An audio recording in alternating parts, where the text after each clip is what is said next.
Muito bem, a paz do Senhor, gente, Deus abençoe vocês. Eu sou o pastor Gessé e hoje eu quero que vocês ouçam essa pergunta, que é a pergunta feita pelo querido irmão pastor Jonilson, tá bom? A pergunta dele é maravilhosa e ela traz algumas questões que eu penso serem muito relacionadas com o cotidiano da igreja. A primeira, vamos aí, ouça a pergunta, bora lá. Eu sou o pastor Jonilson, aqui da comunidade Jesus Solução. A paz do Senhor, pastor Gessé. Eu quero entender mais sobre uma tesouraria da igreja, se ela fica 1 ano, se ela pode ficar 5 anos, se ela pode ficar 10 anos. E sobre também a conduta de um pastor, quando o ministério levanta um pastor, a função desse pastor dentro do ministério. Essa é a minha pergunta. Olha aí, eu falei para vocês? É forte, é forte. Olha, tá vendo aí que maravilha, eu não falei que a pergunta é boa? Essa pergunta era dividida em 2 etapas. Pastor Jonilson, meu companheiro, amigo da igreja Jesus é a Solução. Quero mandar um abraço para a pastora Marci, para o pastor Edson, para todos os irmãos da organização do projeto do nosso núcleo teológico lá na igreja Jesus é a Solução. Para quem não sabe, o nosso projeto de ensino, estamos fazendo esse trabalho aqui em Campo Grande, já em 4, 5 pontos diferentes, e aí os alunos estão mandando perguntas como essa. Já tivemos algumas respondidas, e eles estão perguntando. O pastor Jonilson mostrou um interesse muito bom em 2 questões. Uma delas é a da tesouraria. E para falar de tesouraria, eu devo chamar a atenção do pastor Jonilson, chamar a sua atenção e a de todos os queridos irmãos que se inscrevam no nosso canal. Você pensou que ia pedir oferta, né? Que nada, eu só quero que você se inscreva no nosso canal, toca o sino, como é que é? Inscreve no canal, toca o sino, curte e compartilha.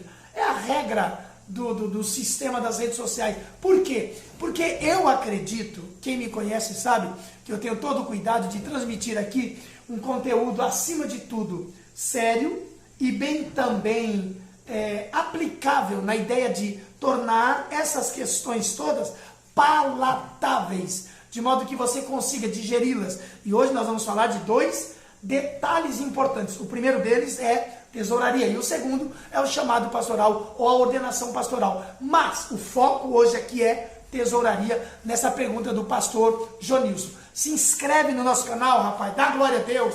Eu poderia estar aí fazendo vídeo de política, falando sobre as questões do nosso Brasil e do mundo. Poderia estar falando dessas questões que envolvem a chamada geopolítica e o movimento da nova ordem mundial. Mas eu estou aqui falando de Bíblia, falando de salvação e de organização do reino do céu. E pedindo, principalmente, aos pequenos ministérios, aos pequenos, porém, não menos importantes. Tá bom? Porque eu creio na Bíblia. Existem 2 questões que chamam a minha atenção.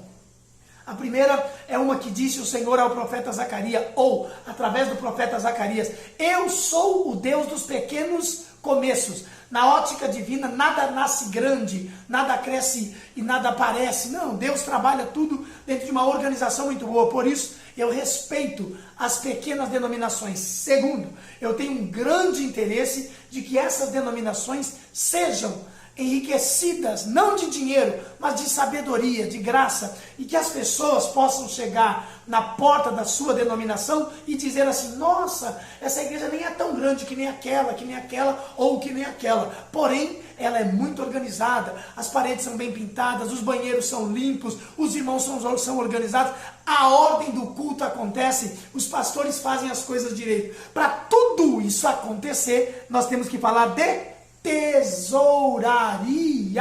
Por isso, pastor Jonilson, parabéns, a sua pergunta é boa, apesar de ela ter uma característica relacionada ao cargo, à pessoa e ao tempo, certo? Você está dizendo que se seria importante uma pessoa ficar 1 ano, 2, 3, 10 anos. Eu vou dizer para você isso aqui, querido, o tempo não é o problema, não é o tempo que o tesoureiro vai ficar. Se a igreja o tem com idoneidade, se ele ou ela, o tesoureiro, tem preparo para isso, não é o tempo. Ele pode ficar 1 ano, pode ficar 2. Tudo isso quem manda é a organização da igreja. O que a gente precisa levar em consideração é o fato de que estamos falando de bens, tesouro, valores que estão, segundo a luz da palavra de Deus, sobre a ótica divina. Se vocês não sabem, eu vou dizer. A Bíblia diz que Jesus estava de olho no momento da oferta, no ofertório do templo, quando a viúva ofertou. Ele inclusive percebeu o quanto ela tinha ofertado. Mas eu quero chamar a atenção de vocês para uma das histórias mais icônicas dos dias de Davi. É a história de Obed-Edom. Obed-Edom. Olha o que está escrito no primeiro livro de Crônicas, capítulo 26, a partir do verso 14.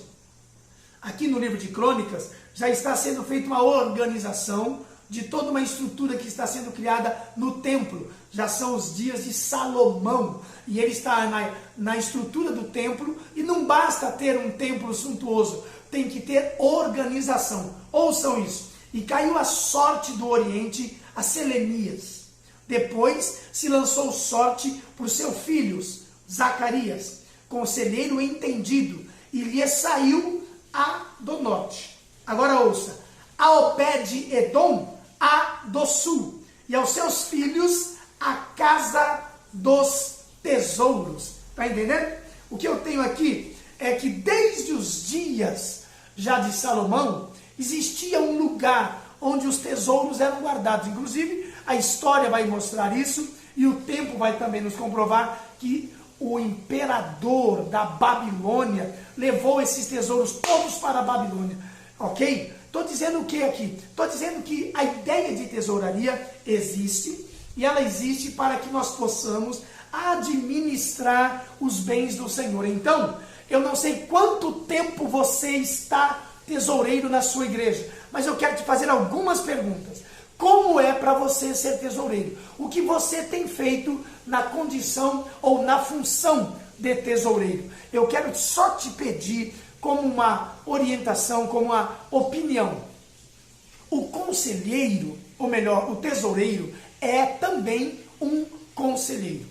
Não seja apenas um coletor de recursos, aquele que pega o dinheiro e guarda o dinheiro e devolve o dinheiro. Não, seja um conselheiro.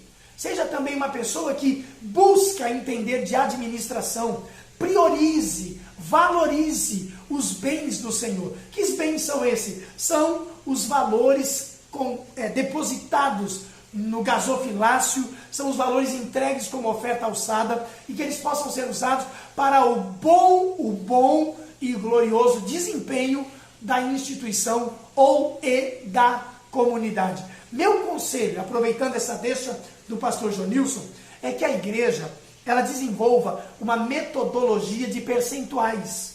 Pode parecer estranho, mas presta atenção. Metodologia de percentuais.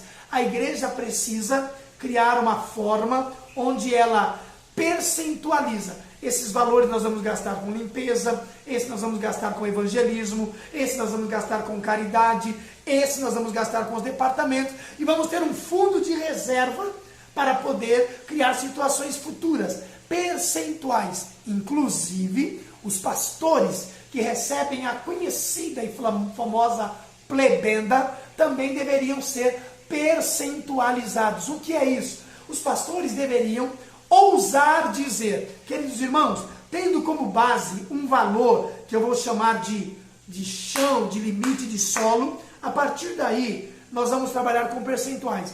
E aí cada um estipule e diga, pastor, a nossa igreja ela vai te abençoar com 20% dos valores que entrar. Se entrar 10 mil, você receberá 2 mil. Se entrar 20 mil, você receberá 4 mil. Entendeu? Essa linguagem, ela torna tudo mais cristalino, tudo mais transparente, e por fim, o nome do Senhor é glorificado. Beleza? Quanto ao tempo, irmão Jonilson, o tempo não é o problema. O problema é o que a pessoa está fazendo em tanto tempo. Se você é tesoureiro há 5 anos na igreja, você precisa ousar falar o que é que eu estou fazendo. Quais são as reformas financeiras que o nosso ministério está passando. Isso é muito importante. Gente, vamos lá. Próxima pergunta. Chegamos aí, ó, de novo. Próxima pergunta é essa, não é isso? Ele fala sobre a questão de o ministério ordenar e o que a pessoa deve fazer uma vez que é pastor. Queridos irmãos, nós do Projeto Palavra Andada, em nome de Jesus Cristo, à luz da Bíblia e pautado dentro daquilo que nós chamamos de eclesiologia, ou dentro da estrutura do que é o presbitério, poderíamos propor várias coisas. Porém, eu só quero dizer isso aqui, ó. Algumas igrejas costumam consagrar, outras têm o hábito de ordenar, e algumas reconhecem ou não reconhecem o ministério de alguém. Então, independente de qualquer uma dessas três linhas de pensamento, eu quero acreditar que é parte do chamado pastoral o servir. Então, quando o ministério reconhece o seu chamado pastoral, o ministério está dizendo exatamente o seguinte: nós queremos que você cuide de ovelhas, que você nos ajude. É óbvio que cada igreja tem a sua maneira de trabalhar, a sua disposição, os seus formatos de culto e de ordem eclesiástica. Todavia, não temos o que dizer. Se consagrou, é para trabalhar. Não se consagra um pastor para deixar ele dormindo em casa, vindo para o culto quando quer, fazendo o que quer. Foi consagrado? Vai trabalhar. O chamado pastoral tem as suas implicações. Eu não vou entrar em detalhes aqui, mas vocês têm aí no nosso canal outros vídeos falando sobre o pastorado. Então vai aparecer, inclusive, logo mais um vídeo muito bem preparado sobre o que eu faço para ser pastor e se eu sou pastor. E agora? Querido irmão Jonilson, todos os amados irmãos alunos da igreja, Jesus é a solução. Deus abençoe vocês. E você que chegou aqui no nosso canal, se inscreve, rapaz. Não me deixa nervoso, não. Se inscreve aí.